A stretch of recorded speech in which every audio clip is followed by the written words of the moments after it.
Coucou tout le monde, alors aujourd'hui je vais vous présenter la recette de mes petits pains parce que vous allez voir c'est hyper facile à faire, c'est super rapide à faire, vous allez voir c'est génial. Donc j'ai rentré ma recette de petits pains carrés dans mon Thermomix, dans mes créations et je vais donc commencer à cuisiner.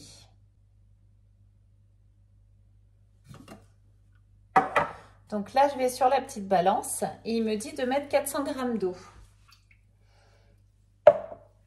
Et ensuite 20 g de levure fraîche. Donc là je vais utiliser, alors j'aurais pu utiliser un demi-cube de à peu près 20 g de levure fraîche, mais là je vais utiliser la préparation pâte à pain de Guy de Marle parce que je l'avais eu en cadeau et franchement j'ai trouvé ça vraiment génial. Donc c'est vrai que maintenant j'ai tendance à utiliser ça.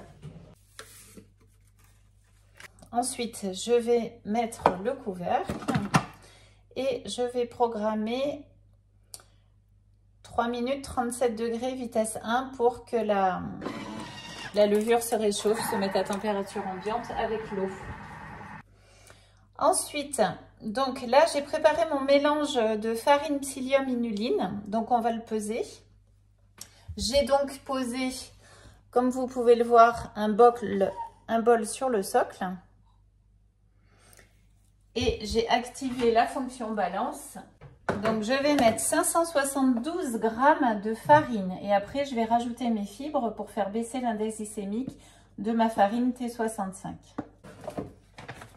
Le psyllium, alors avant je le prenais sur Amazon et en fait maintenant Coro en vend. Donc du coup je le prends chez Coro, je vous mettrai les liens dessous. Donc 26 g de psyllium.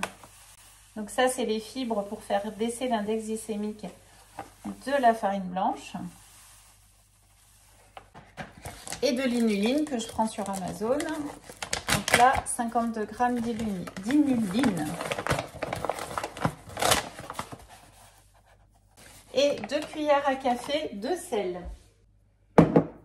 Je mélange bien tout ça à la main pour que l'inuline et le psyllium se mélangent bien à la farine. Et je vais verser ça dans le bol de mon Thermomix. Donc je vous rappelle qu'il y a déjà l'eau et la levure à l'intérieur.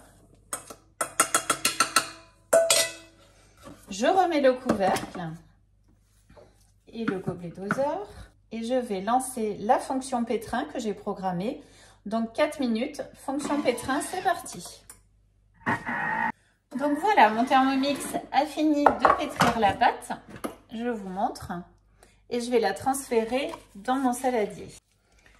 Donc ici, je vais former une boule grossière. J'ai un peu fariné mon plat, hein.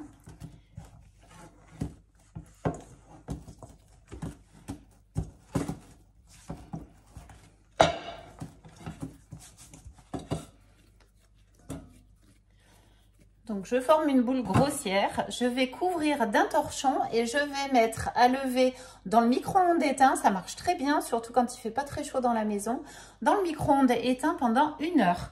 Je vais programmer la minuterie sur mon Thermomix parce que maintenant vous avez la minuterie et je vais programmer pour 1 heure, comme ça il sonnera quand la pâte a fini de lever. C'est parti!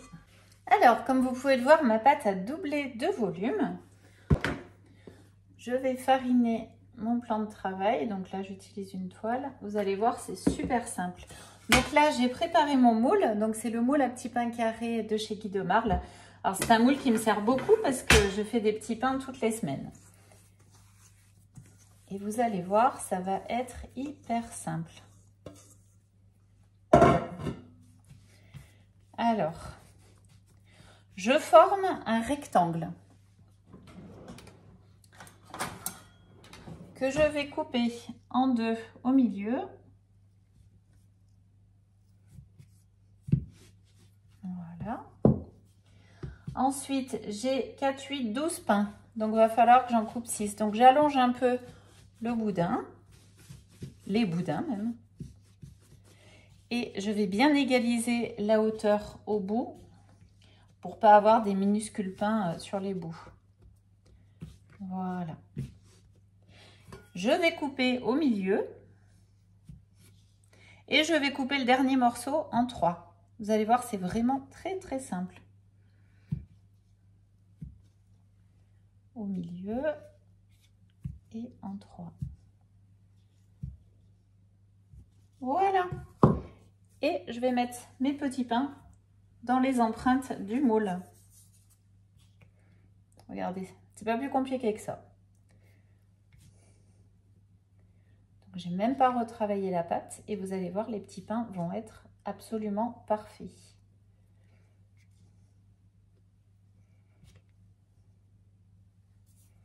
Et voilà mes petits pains. Donc là, je vais les recouvrir sous un torchon encore pendant 1 heure. Alors voilà, regardez, mes petits pains ont gonflé. Donc je vais les mettre à 180 degrés 20 minutes. Et je vous montre ça après. À tout de suite. Voilà mes petits pains, ils sont terminés. Regardez. Et en plus, ils sont tout moelleux et croustillants à l'extérieur. Parce que, en fait, le moule, il a plein de petits trous, en fait. Et ce qui fait que l'air passe et rend, du coup, le petit pain croustillant. Voilà. Puis le démoulage, bah, il est juste parfait, quoi. Voilà. J'espère que cette vidéo vous a plu. Et je vous dis à très bientôt pour de nouvelles vidéos. Bye bye.